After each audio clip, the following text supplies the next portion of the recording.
former Chief Justice Mogoeng Mogoeng has apologized unconditionally for becoming involved in a political controversy. A reminder for you, in 2020 in a webinar, Mogoeng said as a Christian he was under obligation to love Israel and pray for Jerusalem's peace. He was found to have been in breach of the Code of Judicial Conduct, and he was ordered to apologize, a ruling which he appealed and then lost. And now he has publicly issued his apology. Let's get you some analysis on this now. We're joined by Africa for Palestine's Executive Director, Mohamed Desai, who joined us via our video link this morning. And Mohamed, once again, thanks so much for your time. It reminds me of when someone apologizes to you and says, I apologize that you feel this way. That kind of apology that doesn't really go all of the way. In the sense of Mogoeng Mogoeng, he says he apologizes for being involved in a political controversy. How do you read it? Hi, Michelle. Thanks so much for having this discussion and for hosting us here this morning.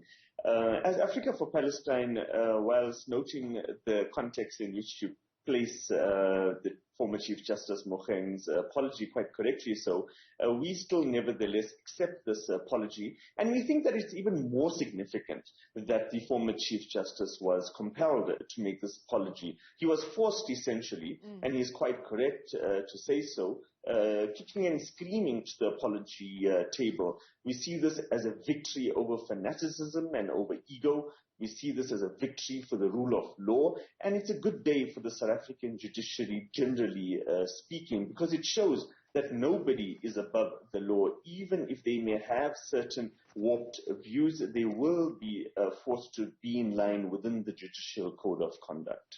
So as Africa for Palestine, you're happy about the fact that he has conceded to being forced to apologize, even if the apology itself, perhaps some might say, doesn't go all the way?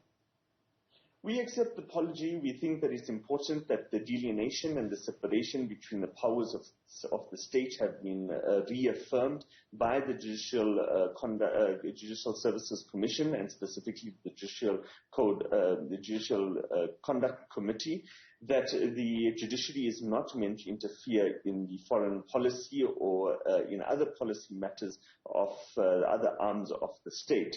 The one qualm that we have, the one problem that we have with the Chief Justice's apology is that he still tries to insinuate that our complaint that we had lodged with the Judicial Services Commission was an attack against his faith and against his belief in Christianity. This is utterly false, and it's really unfortunate that he is perpetuating this sort of insinuation.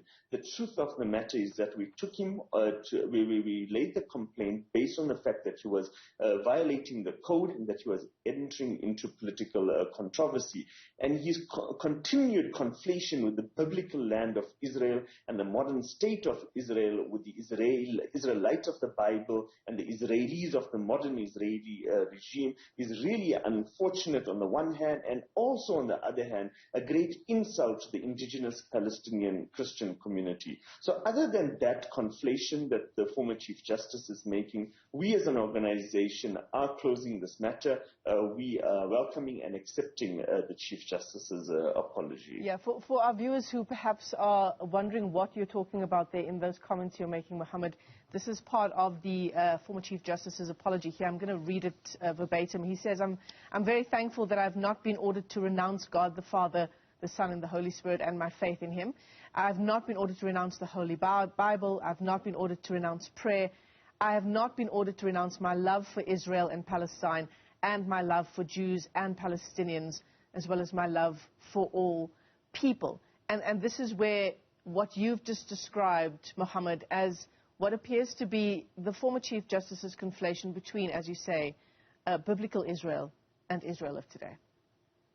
It's really unfortunate. I mean, for such a learned person to be making such a mistake is really unlikely, and therefore it would seem as if the former Chief Justice is deliberately making this is deliberately confusing these two concepts, and in the process doing a disservice to the real issue. The fact that the state of Israel was only created in 1940. The state of Israel that we are referring to was only created in 1948. Some of the first followers of Jesus Christ coming from the holy town of Bethlehem being of a Palestinian origin. And so you're quite correct, Michelle. That's exactly the paragraph that we're referring to in his apology and generally in his submissions that were made to the JSC. This insinuation had continued.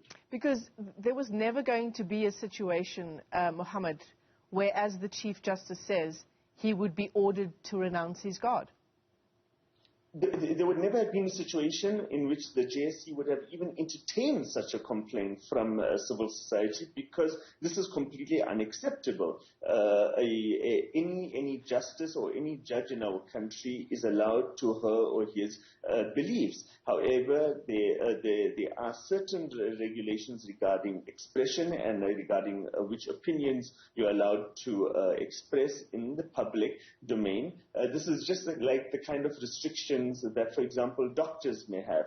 Doctors have the right to freedom of expression. They have the right to freedom of opinion. But on the other hand, they are not allowed to divulge any of the information that the patients give them because of the code of conduct that they signed regarding patient-doctor confidentiality. Likewise, in this case, the judge, the Chief Justice, together with all other justices of the Constitutional Court and all other judges of our country, had signed a judicial code of conduct stating that they would not enter into political controversy, they would not lend their name to any untoward agendas. And in this case, the Chief Justice, the JSCC, has found did actually contravene that code of conduct. Yeah. Mohammed, as you say, given some of the areas where the apology, despite some of the areas where the apology might seem wanting, as your organization, Africa for Palestine, you're still willing to accept it, and you now consider this matter closed? Absolutely. For us, this is a good day for South Africa's judiciary as well as for Palestinian activists. For us, the message remains clear that South Africa, the South African state, and the majority of South African people are in support of international law and human rights. Even if Mogoeng does not support this, our government does support it, and that he can't contradict it using his personal opinions by entering into the foreign policy realm. Mohammed Desai, let me thank you for your time this morning. He's the director at Africa for Palestine.